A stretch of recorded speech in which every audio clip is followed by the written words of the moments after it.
And we're right back in the hunt now for that top 5. Right back in there. Forward-thinking passing. He's not interested in just playing it side to side and just doing his bit. He's looking to create opportunities, and that is what he does. He splits teams. Because if you're Colwell, or whoever you might be, and he comes towards you, you know you can trust him. If we are going to get top 5, if we are needed to be, he now needs to come out of that shadow and now be the Cole Palmer. More of what we saw, please, on Sunday. For me, this is an 8. This is a box-to-box midfielder. When you look at his interceptions and his tackles in League One, they're right up there. He covers ground. He gets stuck in. Do you think that Nonny's appearances on that left-hand side massive, yeah. has put a bit of a dent in the future potential of Sancho? I do. I really do. If Chelsea just get a striker, I think that could be the difference. But it's 20 years to the day since Claude Makelele scored that famous, I say penalty, it wasn't a penalty, it was the rebound because he missed the penalty. But of course, it was when we lifted the Premier League trophy for the very first time. I was 8 years old. Oh, that's even 8 years old. I'm not going to say what I was. Beat Leicester, we drew with Newcastle, we're both on 64. Beat Man United, even if they beat West Ham, last day goal difference, just don't lose. And that's it. Can't sort it. There you go. This is easy as that.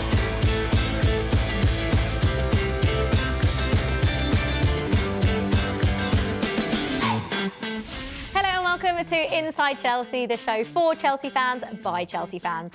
I'm Olivia Buzaglo, and today I'm joined by former Chelsea defender Jason Cundy and broadcaster and lifelong Chelsea fan Matisse Armani. Guys, it is 4 wins in a row, 3 in the Premier League, and then 1, obviously, that Conference League semi-final against Djurgården. But the most impressive of all, Jace, came on the weekend. Yes, it did. 3-1 against Liverpool, and you'd probably go as far as saying that's one of our best performances of the season? I felt it was a 90-minute performance. Yeah. I felt it was our best. The performances have got better. I thought first half until we conceded against Fulham was good. We don't deal with setbacks well. We're still that team. When Liverpool got the goal and Van Dijk scored, we did look a little bit like we're on the ropes, but managed to get over the line. We'll talk about individual performances in a second, but collectively, I thought it was our best performance of the season. A lovely time to play Liverpool, I think it's fair to say. Yeah, they were all still drunk, I think. However, the boys didn't go out till 5 a.m. on Friday from playing over in Sweden. And that was a little bit of a concern internally, I know, about how the boys would react to that. But well done us, best performance of the season. And we're right back in the hunt now for that top 5. Right back in there. Yeah. You agree, Matisse? Yeah, I think regardless of whether we were in possession or out of possession, we were just really good to watch. Like, in possession, we were moving the ball quickly with intensity, creating chances. Some of the best players were back to their best. We'll get to that. But even the defenders, like Chalobah in particular, the performance defensively, the blocks, the tackles, everything was really good in open play. Obviously, the set pieces, we gave Van Dijk a header and he had another free header, which he missed as well. I think Nunes had a header. So those were just the small issues. But apart from that, really good performance. Really you mentioned back to his best or back to their best. Cole Palmer, Gary Neville on commentary was speaking about him like I've never seen him speak about any player. What a performance from Cole Palmer. And that's what we've been so used to seeing, and it's just so nice that we're seeing it once again. We all knew we would, but it's just a matter of time. Yeah, and I felt he got better as the game went on, and I felt there was a bit of a swagger about him towards the end of the game, and I think there were still shades early on of he's had a tough time. I think it's fair to say that he's not alone in that period from Boxing Day when we lost to Fulham and going through to where we are now. But there was definitely a bit more of the Cole Palmer, just the way he received the ball, the body language when receiving the ball. All round. I wonder if he benefited a little bit from Lavia, because Lavia looks to punch that ball in, Lavia looks to hurt you. The best pass he can find, he'll try and hurt you with it. And more often than not, that pass is trying to be found into Palmer's feet. So I felt there was a bit of a relationship between those two. Yeah. But overall, I mean, you mentioned Chalobah. Special mention for him, by the way. He was outstanding as well. Went under the radar a little bit because there were a number of big individual performances. Yeah. Cole Palmer, talk to me, Matisse. What he did on that first goal, I know he didn't get a goal or an assist in this very heavy GA time we're in football, but when you just watch that back, the way he makes Jones slip, and him and Lavia have this kind of telepathy where he knows that the space is there. He kind of just jolts and just kind of spins him, opens up that space, plays it into Neto, and he's involved in every goal. He's obviously set up the opportunity for Van Dijk to obviously kick it in against his teammate. Absolutely skinning Timmercastle on that side. He's showing his skill there. Then he goes to the other side and does the skill on Bradley as well, who's come off the bench for Trent. Are you talking about when he hit the post? Oh, unbelievable. When I was and he almost got it. I was just thinking, when I was watching, I was thinking there's not many players in that position that do that. Tries that. He doesn't even look. Yeah. When I've watched it back again, all he does is scan like right to see who's in the box. He doesn't even look to the left. It's just like he knows Alisson's position. Do you know how to compute what we've just said there, right? How long it's taken? That's happening in milliseconds. In like milliseconds. And that's what you're saying. When he was going further into the game, he was just getting better and better, and he's just oozing confidence, oozing class. And I feel like that confidence just goes and radiates around. He deserved the penalty and the opportunity to get his goal. And then when the celebrations happen and everybody, Sanchez has come all the way from his goal, everybody's come to surround him because they know he's been going through a tough time. And then you see the post-match interviews and he's saying, listen, it happens. And it's good to have him confident and feeling like himself again. Hopefully it just carries on to the end of the season. Just on that about the assist, it's like the assist for the assist or having his fingerprints on that goal. Very similar to the Neto winner against Fulham. Yeah. He was involved in that very similar position he picked up in. He turned out, didn't he? You know, and I just you won't get those stats, but it'd be good to go back over a goal and see what the pass was before the pass. Yeah. It was like isn't that like the Neto pass to Jackson against Newcastle at home? Yeah. Where Palmer played that beautiful ball in behind on the transition. and then Jackson squares it and he gets nothing. He won't get anything. No. That pass. It won't escape our notice, or most people, but it will get lost in translation because he doesn't have that assist. Yeah. It's the pass. That's what top footballers do, though. That's what top footballers do. Open things up for the rest of us. This is why I don't like basing football off stats. I just like watching football with my eyes. Those two things there, Liv. It's so important, Those two things, the sniff test or the eyeball test, whatever you want. What we watched last night, it's the stats, but hey, the stats are the stats. The stats are the stats, but Lamine Yamal across 2 legs, the best player on the pitch by a country mile and probably on the planet. But anyway, back to Chelsea and back to a player who we have got back in the starting 11 and perhaps, like you said, was one of the reasons why Cole Palmer turned back into Cole Palmer, and that is Romeo Lavia. We've missed him. Just out of the games that Lavia has played, like in the team, obviously it hasn't been many because he's been injured, and Caicedo sort of playing that right back inverted into midfield role. Played 5 games, won 4, drawn 1. Haven't lost any. I mean, obviously Lavia's only played a few games this season, but Jace, just talk to me about how good he is, because even from the small amount of games he's played, you can see what a player there is in there. He's an outstanding talent, no doubt about that. He has yet to complete a 90-minute game for Chelsea.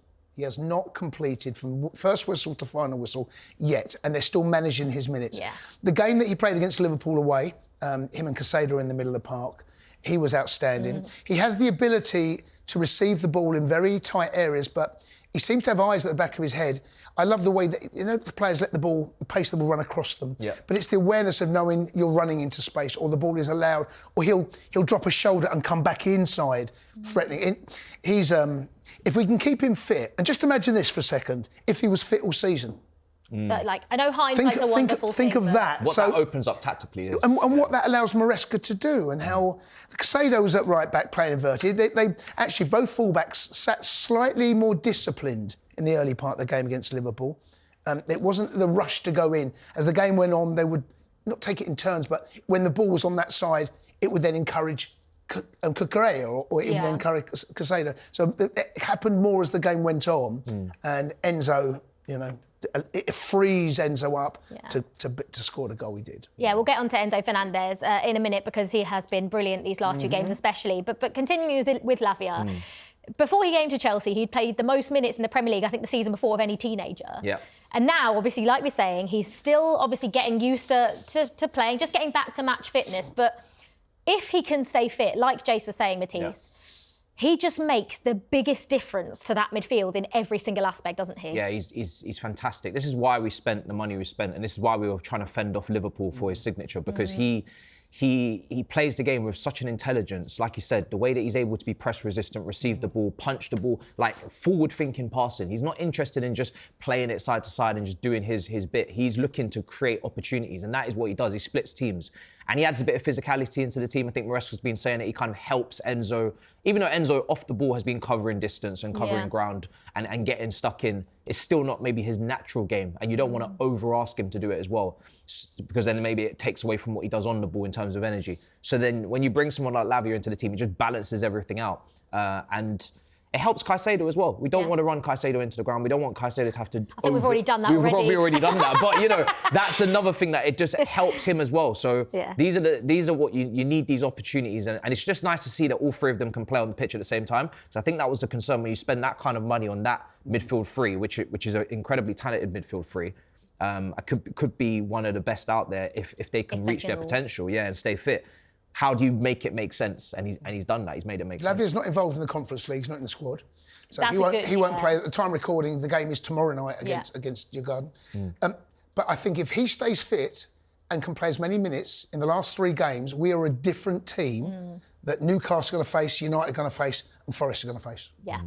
He didn't misplace a single pass against Liverpool. And this isn't a player that was sort of getting the ball and just going side to side. Every single time he got it, it was, can I play a forward pass? He does. He did a lot, didn't he? He played a big part, not just in that game, but just he was absolutely brilliant. And when you don't misplace a single pass when you're attempting the passes that you are, says a lot about him. It does. And Matisse just mentioned about the intelligence. Players at that level, when they receive the ball, they are looking, scanning and thinking about the next pass. When they receive it, they almost not made their mind up, but they know the best options. And pitches change very quickly in the Premier League. They change very quickly. The goal is a great example of that, because if Cole Palmer continues his run beyond Curtis that way, he'll look to try and find him. But as soon as that movement is made, that's the pass that's going to hurt you. Credit to Cole for receiving the ball the way that he did. But he's an exceptional talent. If he stays fit, we are a totally different team, and fingers crossed next season he can get through. So it's a very rare trait that he has, to be able to actually want the ball under that type of pressure. Like you said, the game's moving at such a speed. The picture's always changing. Press is such a big thing these days with opposition teams. They're always looking to get in your face, push you up the pitch. For him to be so confident to take the ball in any position, takes so much pressure off the back line, and you just know he's never going to lose it. Also, it's a great point, because if you're Colwill or whoever you might be, and he comes towards you, you know you can trust him. That's a huge thing, because that pass into that midfield, it can be one of the riskiest passes, because you get the ball nicked. We saw last night, right, when DeMarco nicks the ball in. And then you get punished. So what a player he must have in front of you. I mean, he's absolutely brilliant. But do we miss this whole Caicedo inverted at right back?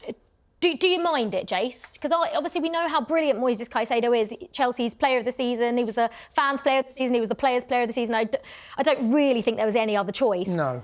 But when he does play at right back, do you think we suffer a little bit, or not really? It's not ideal moving forward, but right now it solves a lot of problems, because how do you get Lavia, Enzo and Caicedo in the same team? The only way you can do that is if you eventually start compromising up top and maybe move Palmer to the right. Enzo goes inside as a 10, and then you've got Lavia and Caicedo, and that frees up the right back for Reece. But that's compromising, and right now that is not the best version of Chelsea. I think next season that may be something they look at and try and solve that inverted fullback problem, issue, whatever you want to call it. And I think Reece he's got a bit of a problem, Reece, right now. He doesn't play in our best 11. Do you know what it is with Reece, and obviously with Newcastle next Premier League game, in the reverse fixture he played left side centre back in a 3, and he's such a good defender. I know we want him to get forward and to get crosses in, take shots, but we're also trying to protect him. So we're dealing with a different version of Reece that we had maybe under previous managers, Thomas Tuchel, Champions League wing backs with Chilwell. We're dealing with a Reece that we've got to look after, and we've got to make sure doesn't have to maybe get up the pitch so often. And we know that the manager wants to put Cucurella into box crashing positions. He's done it with gusto in half spaces. Maybe Reece James would have been that option as well if we was getting the old Reece James. But because we're not, I just see Reece James as kind of short-term to medium-term future until the fitness is kind of really solidified in that back 3, just defending. And he's great at it. Reece can invert, by the way. Yeah, he can. If you think about the tool set he's got, he can go in and do that. He won Player of the Year, played a lot of games at Wigan playing in midfield. But that's the problem that we've just said, is that if you want to fit, Lavia, Caicedo, Enzo, Palmer and Reece in the team, the only way you do it is by putting Palmer out wide on the right. And we shouldn't be... Cole Palmer needs to be playing in Cole Palmer's best position. You don't change Cole Palmer to sort of occupy someone else. That doesn't happen. So how does it happen? Well, I think we've got to remember there's a lot of games. You know, we've had a lot of games this season. And a lot of injuries in midfield as well. And there will be, I mean, with Lavia's injury record, you know, we're now talking about Lavia. 6 weeks ago, he wasn't on the running order. Now he's on the running order. And now we're talking about him, has to start every game. And that's the right thing to do.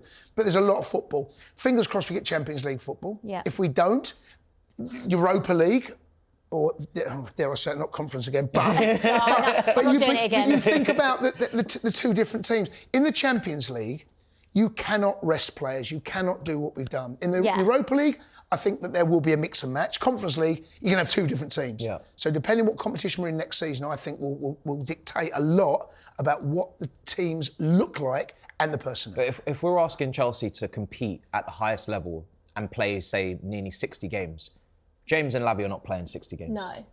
30 games would be a massive step up for them. So if we split the games up, we're not going to have an issue because you're going to need to rotate them. And we're lucky to have both of them where they are such high quality players. Whenever they come in, we can trust them. But at the same time, we get to look after them. So I think it's a good problem to have. So you're saying that you think at the moment, given Reece's situation, that you would think he'd be better at centre-back. However, do you think that even if he was going to pick up minutes and stay fit for a long period of time, I don't think Enzo Maresca wants him at right back. I don't think that's a long-term solution for Reece James. Because of the way that he plays that right back, always coming into midfield, Caicedo right now for me makes more sense because he's naturally a midfielder. And even at Brighton, I remember at the Emirates, he played at right back and came into midfield next to McAllister and whatnot. So because he's more comfortable doing the midfield role, in general. And defensively at right back, he was brilliant against Liverpool. He's covering the back post. He can do it. Caicedo winning his duels. He's so good at everything that he does. So, there isn't a weakness really to his game. It's because of the way he uses the right back, it's not really what we expect when Reece James is over there. We're expecting Reece James to cross, you know, to be allowed to get forward. He's said it so many times, he's not overlapping that fullback at right back. And he's not gonna allow that to happen. So you just have to kind of maybe change the way we see that position and under this manager with Reece. On a personal level for both him and Lavia, most important thing that they will want to get through is through the end of the season with no injuries. Have a summer off. Hopefully Reece will be with England. Go and do what he needs to do. Have a rest, come back and have a pre-season, full pre-season with the pair of them going into the beginning of next season. Then you've got you get those two fit. Well, it's a different, Imagine having those to choose from. Right, but obviously Lavia, brilliant. He's going to play in midfield if he's fit. Not every game though. Not every game.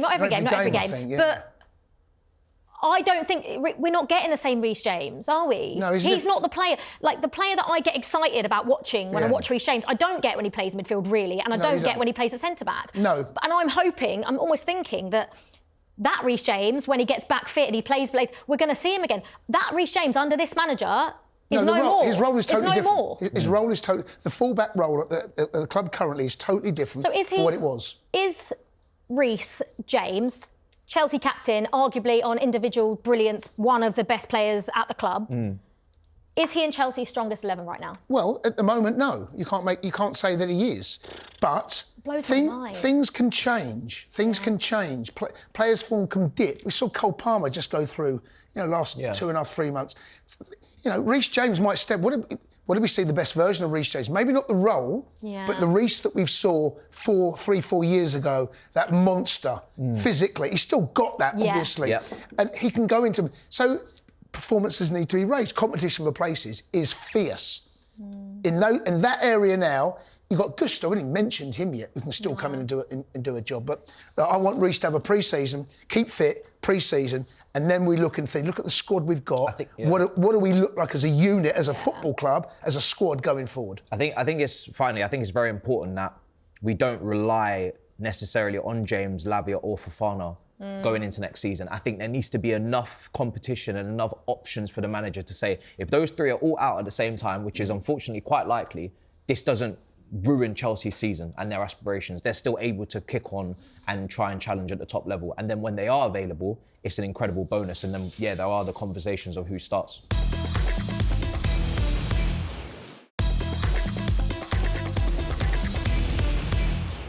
Just back on Enzo Fernandez, he's a hard worker as well. 9 of Chelsea's top 10 distances covered by a single player in a game have been Enzo Fernandez. 9 out of 10. And he's got a little bit about him as well. You know, he's Argentinian. They've got that like little housery about him. Yeah, they're the players that you love when you're on your team, and you hate when you play against them. Yeah, I can imagine if you're playing against Chelsea and you're a fan of the opposition, he'd be one that get under your skin a little bit. Yeah, don't mind that. Don't mind that. Just before we move on to, obviously, we were talking about chances created, and perhaps that's a bigger example of why perhaps Chelsea do need a striker in the summer. But before we get onto that, just want to touch on, obviously, that midfield, we've covered it. We've covered Enzo, Caicedo, Lavia. Yeah. We've got Andre Santos coming in the summer, who has had an unbelievable season at Strasbourg, Matisse. Yeah. How does this work? Please explain, because we've just struggled to sort of work out what the midfield's going to look like without him. Yeah. And now he's coming in the summer. Yeah. So what does it look like with him? For me, I've been raving about this player since I saw him in pre-season, the first pre-season he had for us. And I just was so impressed because, again, it's the maturity at such a young age that I saw in his performance and the way that his play style was. I thought this is going to be a real diamond in the rough. I remember Barcelona were trying to take him off our hands when we just signed him. There's interest from Bayern, I think, as well. So hopefully we obviously keep him. For me, this is an 8. This is a box-to-box midfielder. When you look at his interceptions and his tackles in Ligue 1, they're right up there. He covers ground. He gets stuck in. But he also gets goals. He's got 9 goals. So he likes to crash the box like Enzo has been doing this season. He's got a bit of a leap on him. He can get a header, which is desperately needed in this team, despite his small stature. He's a player that, for me, he can do that Enzo Fernandez role, and I think that's where I'd like to see him the most, just purely because I do want to see him try and add goals to the team, which I think he's more than capable of doing. But at the same time, if you need him to play in Lavia's position, you can put him there because he will win tackles, he will cover ground, he will win duels, and he's very... I don't want to go as far as Lavia because I think Lavia is a bit of a unicorn in receiving the ball under pressure, but he wants to receive the ball off the defenders. He's able to do that. He's just a very good footballer. I'm surprised he's not in the Brazil national team yet. I think he will be there very soon. I think he's going to be a big player for us. I think he's a really, really big talent. Okay, yeah, but you haven't answered my question of where does he fit in the midfield. So is he starting? Is he a backup for Caicedo or Enzo or Lavia? Or what happens? I wouldn't call him a backup because I think he's more than capable of starting. But this is competition for places. Remember when we had Mikel, Lampard, Ballack, Essien? Yeah. We didn't necessarily know who's going to always start. But you knew maybe Lampard is guaranteed, but you knew that you could trust them to play. Essien is, so for me, Andre Santos, if he's in form and he's playing, we're going to want him to start. 100% you're going to want him to start. Just on that, though, caveat that, this is the Premier League. Yeah. Right? Tough old league, innit? You know, I remember this conversation about Nkunku. Yeah. Now, I know he picked up the injury. Especially because he was good in pre-season as well, wasn't he? And he picked up the injury, and that probably will look back on that, and that was quite defining for his Chelsea career. But when you've got Caicedo in there, and Lavia in there, and Enzo in there, and, come in, competition places, you've got to fight your way in there. Yeah. And the physicality of the Premier League, we get to Villian that's still coming. Everyone's telling me he's going to be a superstar. Yeah, Premier League, by the way. It's a different ball game. Right, these fullbacks. Look, need a good pre-season. Yeah. If they can be involved in the squad and start to integrate themselves into big matches, then we have this conversation. But I'm just quite wary that I remember having a conversation about Nkunku. It hasn't quite worked out. What I would say is Ligue 1 is obviously very physical as well. So I think the transition from Ligue 1 to Premier League is a bit better for players than necessarily Bundesliga, where it's a little bit more... I don't trust any player coming from the Bundesliga now. I've been scarred. You're scarred. I've genuinely been scarred. Yeah. Havertz, Werner, and Nkunku. I'm not having it. Yeah, France though, don't mind. Yeah. I think as long as he comes in and he proves the quality that I think he's got and he gets minutes, and I think he will at least off the bench, it's a great option to have. And what a lovely problem to have. I think this season especially we've had injuries in key places where we haven't had the options off the bench. So going into this season, if we can keep the players we have fit and have very, very good backups in a season where hopefully we get Champions League and play loads of football, we probably won't even be having this conversation. But Jace, next season when we're doing this show, you're gonna be like, oh, I love that song. Oh, Santos, man. Yeah, but then you're talking about now a squad, right? That everyone can. But that squad you would have thought would have to be trimmed. You would have thought. Yeah, but there are some stragglers on the side. Fine, but Vega's one of those. Who's been out on loan. My information is that he will probably. Go. But it's a big squad that we've got, and I remember having this conversation about the bloated squad. There'll be players that. I see Dewsbury Hall for sure, potentially looking for an exit this summer. I think he's going to struggle, especially if we're talking about midfielders now, and he's obviously not included in that now. Yeah.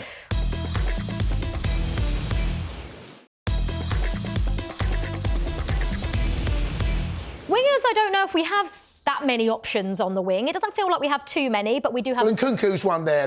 He's going to go. I think that's probably one of those I'm talking about. Yeah. That will find himself looking for a new club in the summer. I think he wants that as well. What's happened to Misha? We don't know. Yeah, but also Estavio's coming in, but again, we don't know how he's going to adapt to. He's a kid. We don't know how he's going to adapt to Premier League football. But I quite liked the swap, the Madueke Neto swap. Yeah.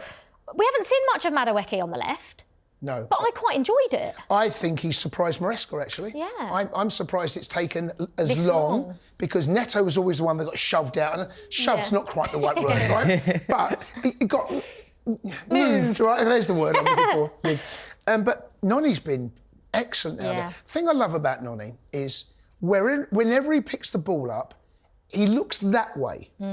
His first instincts with his first touch, how can I get beyond you? How can I get in behind you? And what I've noticed he done against Liverpool, and he does this very well on the right-hand side, but he will come inside on his right. And most left-footers out there tend not to. Left-footers love it on the right. Coming in, right? But not often on left-foot do they come inside on that right-hand side. But he's really threatened. And when you've got a winger that can go both ways and threaten, as a fullback, now you're asking questions. He does that. Saka's one of the best. Goes out on the right, comes inside. But you need to threaten both. And Noni's been really good, really impressive. Yeah, I think he's. I think for me, Noni, he's put his Chelsea career in a lot more of a secure spot by playing on this left-hand side now and showing he can do it. Because we were looking at Esteval coming in, and I think even more time is needed for him coming from Brazil. First time in European football, but there's a lot of talk about him. Neto on that right, if he's playing there. Noni was on the right. It was a bit clustered, and Sancho's future is not decided yet necessarily. We don't know what's happening. Do you think? Sorry, question both of you. Do you think that Noni's appearances on that left-hand side, massive, has put a bit of a dent in the future potential of Sancho? I really do, because I think Noni.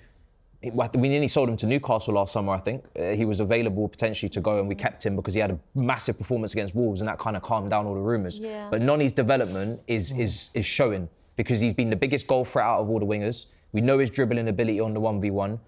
We know that he now can go on the left and, like you say, he'll take shots on the right. He was testing Pickford against Everton, forced him into big saves. I really like Noni's kind of kick on now with this last couple of performances. I think it's very important for his future because I think he could have been one of those players they look at and say, on the brink of, we could make good profit, mate. But now with that performance on the left, I think he's given himself something. Yeah. I agree, yeah. So does Sancho stay or go? That's the conversation we've just had, Do you think it was? Would you obviously it's 25 mil? It's 25 mil to sign him permanently. 25 million pounds it's not a lot of money. No, especially in the great scheme of things.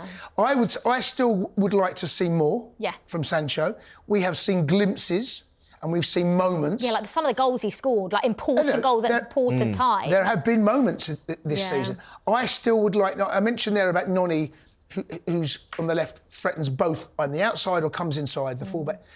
I'm not convinced that Sancho does enough of that. He hasn't got the pace of Noni, hasn't got the power and pace of Neto, but he's a different type of player in tight areas he likes to play. I don't know the answer to that question, Liv, where it moves forward. Personally, I think Noni has given the decision makers a bit of an issue or certainly something to think about. For me, I think it depends on what competition we qualify for. I think if it was the worst case scenario, then I think you do the obligation because it's a cheap fee. Yeah. The wage for me is interesting, whether it falls into our budget, because we know that he gets a lot at Manchester United and we've been paying a bit of that. But if we secure Champions League football, I think we can upgrade. I think I like his kind of ball manipulation, his control, his weight of pass. But like you said, he doesn't have the ability to go 1v1 and really go past someone. And then in transition, if we are in that position, if he is 1v2 or he's kind of isolated, he struggles, he needs players around him. I think we can improve. I think we can get someone better. And I think we can kick on just purely because I don't think this season he's done enough to pay 25 million with the wages when we could necessarily go and spend an extra 25 and get someone who could be a real difference maker for this team. Well, talking of getting someone that could be a real difference maker for this team, do we need a striker? Talking about creating all those chances and not putting the ball in the back of the net, that's been our biggest issue across the last 3 or 4 months. So do we go out and sign a big name in the summer, Jace? I think at both ends of the pitch, right down the middle, goalkeeper and striker are areas that need to be looked at. Yeah. Mark Guehi, I felt for him. He picked up that injury not long after Jackson picked up his, and he's still out. Apparently, Maresca said today that he's improving and he could be back for the end of the season, but I'm not sure how much impact he's going to have. In answer to the question, the simple answer is yes. Yeah. For me, I don't trust. We were speaking about this before. I don't trust a lot of the strikers out there. Isak is the one that. This is the most unrealistic thing. We're not going to get Alexander Isak. No. But if we don't get Alexander Isak, I don't know if I want anyone else. Osman doesn't do it for me. Gyökeres is another obvious choice. But it's not just going to get another. You need someone that you. This is my hang your hat on and get 20 goals. Yeah. But the thing is, when you look back in the recent history of Chelsea, we were looking at that top 10 Premier League list. It's Lampard, it's Hazard, it's Drogba. It's Costa. We haven't really had loads of 20-goal season strikers. Maybe Hasselbank, Drogba and Costa that I can remember. We've had a lot of big names, but they've not delivered 20-goal seasons that have won us the Premier League. And Nelka is another one. But for me, I look at the way that we play, and I look at Neto in particular, his ability, and Reece and Palmer, Enzo, to put the ball in the box, and we don't have anyone to attack it aerially. And Chelsea, they need a striker that can attack the ball aerially. And I wasn't a massive fan of Osimhen last summer, but looking at the way that what we lack and what we need, someone with a bit of box presence, someone that can provide a scissor kick and do things that are out of the ordinary when the cross isn't maybe the most accurate, but they make it work. That's the type of player that I feel like Chelsea are lacking, someone to just finish chances off. He does miss chances, Osimhen, 100%. And he is a little bit, questionable in that sense, but he'll make more chances because of his box movement. How many times have we seen a cross come in and Jackson's maybe behind a defender, he doesn't quite make the near post run, the striker's instincts that you're looking for. I feel like Osimhen or Gyökeres will bring that. There will be some things that maybe they don't bring, but I think there's more pros than cons for me. Do you not think there was a reason why he ended up in Turkey last summer? I think it was the wages. I think it was the agent. Then what are we going to do? We don't that's offer the thing. huge. He's got to bring his wages down. Work. I think he doesn't feel like he's going to, though. He feels like he wants the money. He's chasing the money. If he doesn't bring the wages down, I don't think any team in Europe will necessarily go for him, and he'll be stuck in the same position. He can't go back to Napoli. That relationship's broken. He ended up in Turkey when really should be moving to one of the top 5 leagues, and that was because of the way that they were demanding on the wages. If that doesn't work out, maybe you look at Gyökeres because he had a great season in the Championship, then went to Sporting, he's putting up crazy numbers. Yeah. I think there's risk, but I think you've got to take that risk now. I think you've got, as Chelsea, when you look at the way we've missed chances this season and look at what we could become in this Premier League, where, listen, Liverpool, their attack, you could look at them and say, their striker position needs looking at, their left wing position maybe needs looking at. There's a lot out there. Everybody needs, Arsenal, they need to look. So I don't think it's like it was before with Aguero, Van Persie, Tevez, Drogba, Suarez, world-class strikers everywhere. If Chelsea just get a striker, I think that could be the difference. I really do. I don't know how I feel. I don't know how I feel about that. One thing's for sure, though. What I don't want to do... I like Jackson. I don't want us to go out and buy a striker that cannot immediately impact that first 11. Yes. Go in and put Jackson under pressure. Can't be a squad player. Cannot be another 21-year-old that's... Because we got Gay, right? Yeah. And it's got to be someone you go out and, as you said, hang your hat on and say, Here we go. Put some pressure on him. Yeah. Right, we're going to take a quick trip down memory lane before we talk about the race for the top 5 and our big game against Newcastle. But it's 20 years to the day since Claude Makelele scored that famous, I say penalty, it wasn't a penalty, it was the rebound because he missed the penalty. But of course, it was when we lifted the Premier League trophy for the very first time.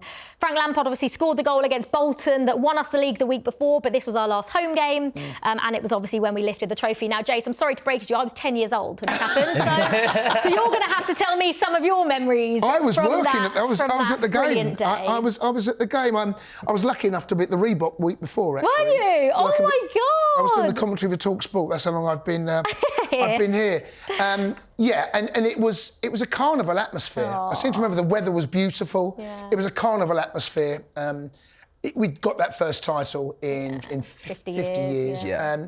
And of course, Claude Makelele hadn't scored before, and it's one of those, go on, up your step, your step, and he misses.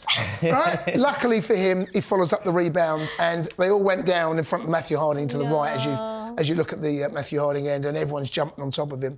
I mean, look, who knew back then, in the next 15 to 20 years, what this football club would have gone through. That was the beginning. I know we won the League Cup in the March or the 8th in the February, it might have been. Yeah. That was the beginning. But that process there, we went on to back it up the following season. It was, it was just a brilliant time, and it's amazing when you look back on social media and you see those. I can't believe it's 20 years. It's crazy, isn't it? Cannot believe it. Have you? I was 10 years, yeah. Maybe pushing 11. I might have been 11 when I think 2000. It would have been 2005, wasn't it? Yes, At the end of the I would have been.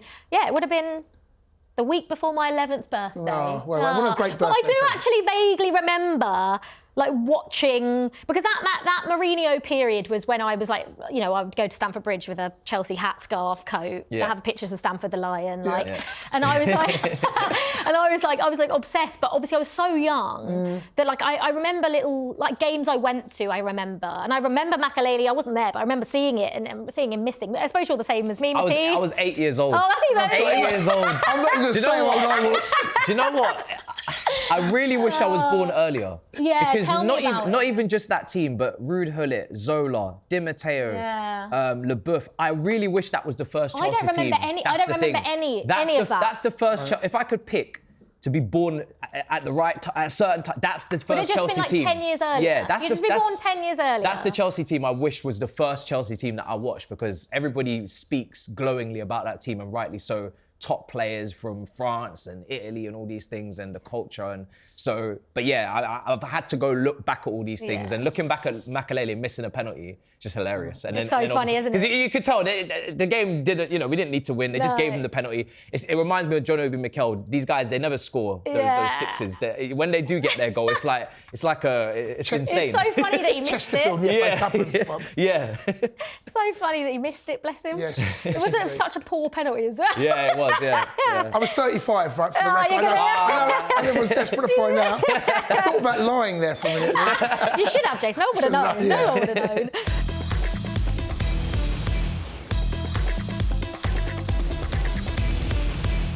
Talking of memory lane, I suppose this is also talking about someone who is in our recent memory, Frank Lampard. Yeah. But we have to have a quick word on the job he has done at Coventry City. He took over in November. They were around the relegation places, 17th in the Championship. Yep. And he's got them into the playoffs, James. Yeah, it's, remarkable what Frank has done there. And he went down to the last day of the season. I was here watching the game against Middlesbrough. They got over the line 2-0. And now it's well done. Yeah, it's not done yet. Well done. Yeah. But it's all about getting through the playoffs now. And Frank has got himself in a great position.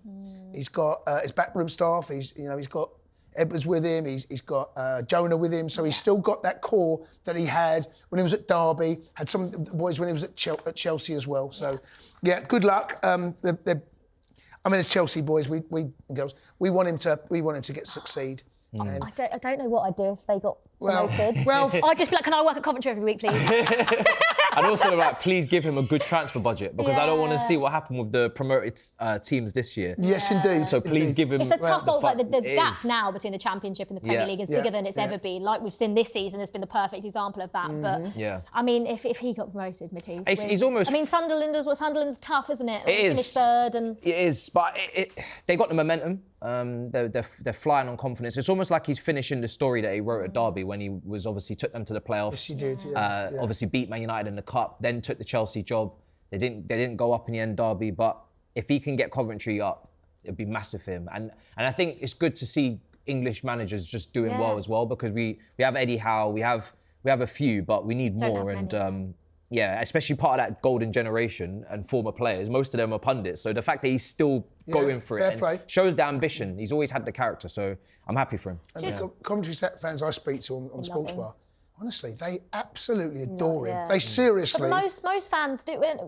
Most fans do love him. Most people love Frank Lampard. Oh, I don't know. Everyone does. Maybe not everyone, Liverpool fans. Oh yeah, Liverpool fans. Yeah, Liverpool fans don't, but most people do. Do you think he's proving? I know he hasn't got Coventry promoted yet, and there's still a big job to do. Those 2 playoff games and then playoff final if they get there.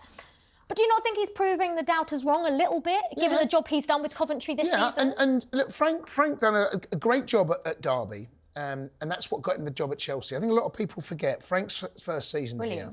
He got top 4. He was on a transfer ban, and Eden Hazard left that summer.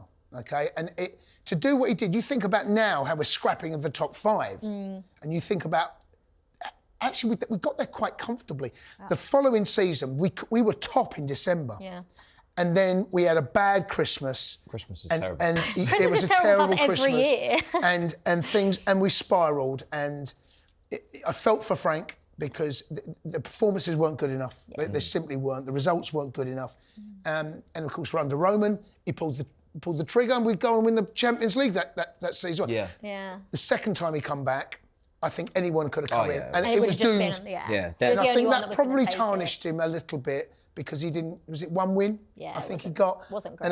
But it would have been impossible for Frank to have turned that down. Yeah. Oh no, you can't. No, he was probably one of the only people that would have taken that at that time. And maybe we should be thankful that he did. But it was a tough gig, that one. The FA Cup final in his first season as well against Arsenal, which he almost obviously got the trophy in the bag there. Who dived and got sent off? Was that Lampard, that final?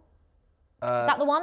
Cover got sent off. Cover got sent off, but that wasn't it. That wasn't. I was talking Pulisic about. got injured, I think. I was talking about the one where Victor Moses dived and got sent off. Oh, I think that was against the other final at Arsenal. Was that Arsenal? Yeah. So wrong final. I remember that one.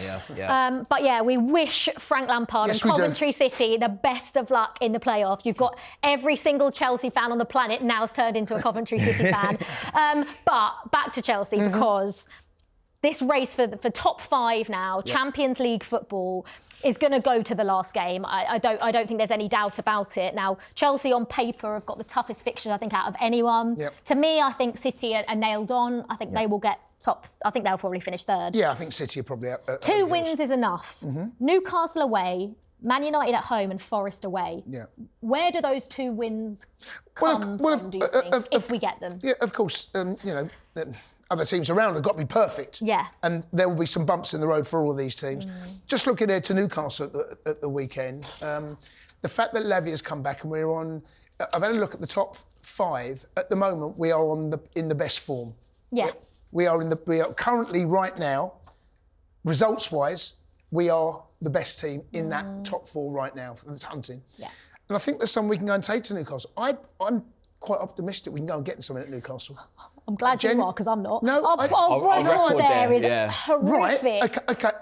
Right. But I've seen Newcastle. They can have some dodgy results. They can. You're right. You know, and the pressure is on them to produce. They're at home. I think we can go and get something. I genuinely feel we can. The Man United game has to be a win. If that's not, then I think we don't deserve. Then we're up against it. And then you go down to Forest the final day of the season, and it could be a situation of winner takes all. But don't forget Aston Villa as well, because Aston Villa, they could be looking at the pick. They've got a nice run. Bournemouth away is a tough game. That's tough. That's a tough game. I don't actually think they're going to go and win there. Yeah. But when you've got Spurs and Man United, both of whom we think will probably get to the Europa League finals, because they've both got healthy leads in the first leg, they are the two teams you want to play, really. So I think Villa could be an issue. I mean, that Forest game, it worries me, Matisse, because in the games that I've seen Chelsea play well this season, it hasn't been when they play the way that Forest will play against us, that's a very good which point. suits Forest to perfection. That is how Forest play. They are so great in transition. They're great on the counter-attack. That worries me. The thing is with this is, I was worried a couple of weeks ago with our performances that we'd go into that last game needing to beat Forest. I think if we can get a point at Newcastle and beat Man United, we could go into that Forest game with them needing to win. And that changes everything, because now they have to come out. Now they have to come out of that low block and they have to express themselves, and they don't do very well when they have to do that. When the onus is on them to attack recently, they've struggled. So if they're not defending top 5 and only needing to stop us, then I think that game changes a little bit.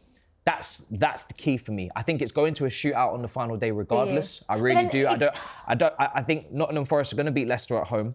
West Ham away, they've had an absolutely horrendous season. I know Forest are struggling at the moment, but I wouldn't count on West Ham for anything. So you think Forest are going to get 2 wins from 2 in the next 2 games? They could, and that's why for me we've got the Midlands derby though, that Leicester one. I know it's it is, but I know, but I'm just saying there's a little bit more on it than just Vardy's playing a team at the bottom. Yeah, there's that, all right? But I think the Aston Villa game away at Bournemouth have got to take something out of that game. We need that to be a draw, because at least. I can only think... It could go down to goal difference. Yeah. And I think our goal difference over Nottingham Forest is superior. Yeah, we've got... Yeah, so, you know... Newcastle have scored more goals than us. That's why I say the draw against Newcastle, because if Nottingham Forest beat Leicester and we draw with Newcastle, we're both on 64, beat Man United... Even if they beat West Ham, last day goal difference, just don't lose. And that's it. The Newcastle... sorted. There you go. It's as easy as that. Obviously, Newcastle's fixtures, Chelsea at home, which I know they obviously coming off the back of a they would have obviously wanted to have beaten Brighton, they didn't. Yeah. But Arsenal away, you know, I mean, let's hope that Paris Saint-Germain do their job this evening at the time of recording, so that Arsenal actually decide they want to finish their season on a high. Because otherwise that game could be a walkover. Just going back to the point you made about Forest, how Forest set up. Newcastle will play in an open attacking. Eddie Howe's got a style of play. They're not going to sit back. Yeah. And I think that there will be moments in that game for us. There will be moments in that game, and that's why I'm quite optimistic we can go there and get something. Big game. Big. I mean, this is the biggest game. This is the biggest game of our season. A 12 o'clock kick-off on a Sunday. Is that a little bit of it's a weird one. It's a bit of a let-off, yeah. Because if that was a late kick-off... You don't want that to be a 4:30. No. I do not want that to be a 4:30. The Geordie faithful won't be piling out of pubs. No. I just wonder whether there might be atmosphere, might be a little bit... The Geordie faithful will be in the pub at 7 a.m. actually. What am I talking about?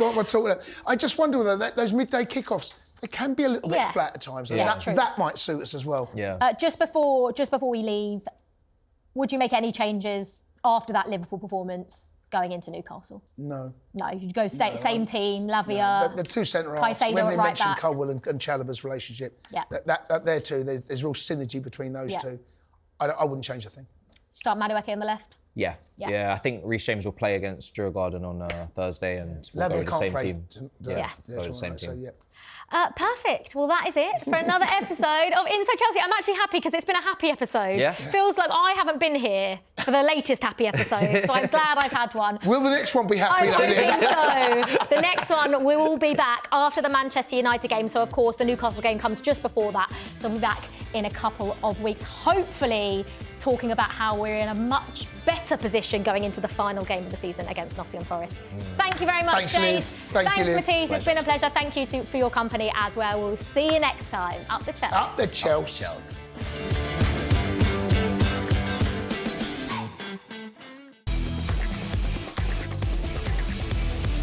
You seem to have been running around upsetting people, Spencer, you treacherous little hound. Boom! Like that. That's where he was getting stuck.